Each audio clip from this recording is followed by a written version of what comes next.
Hindi po ako narito. You can say in English kasi para maintindihan din yan. All my fellow Filipinos. Now, this is my side. Listen, look, and listen, and learn. Minsan yung pinapag-awayan namin yung ano... Sir. Ano po yan, Jer? Ganyan lang, sir. Hindi na yan sir. Doon na yan sa byuda. Oh. Kasi magaling daw mag-ipit-ipit. Sabi pa naman yan. Nanaginip, nakaway na kami. Yakapin na naman niya ako yan, di. Suko na naman ako sa kanya. Love ko na naman siya, sir. Sa nangyari, sir? Pinahiga niya ako sa dibdib niya. Sabi niya, sir. Huh? Hoy!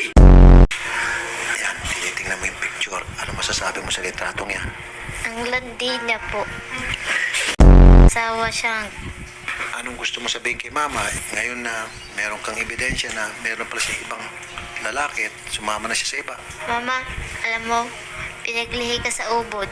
Ubod ng sinungaling.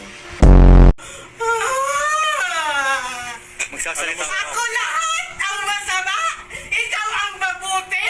Ha? Sa lagay na yan, ikaw ang mabuti! Pwede ka makulong dito. Ako ang masama! Kaya po, di Huwag ka na akong kaliwanag! Ano pa? May sinasabi siya mga damit. Oh, yung panty pala, ibalik mo. Paano ka pati magpapanty? damit. Akala ko ba lalaki ka? Dapat dress.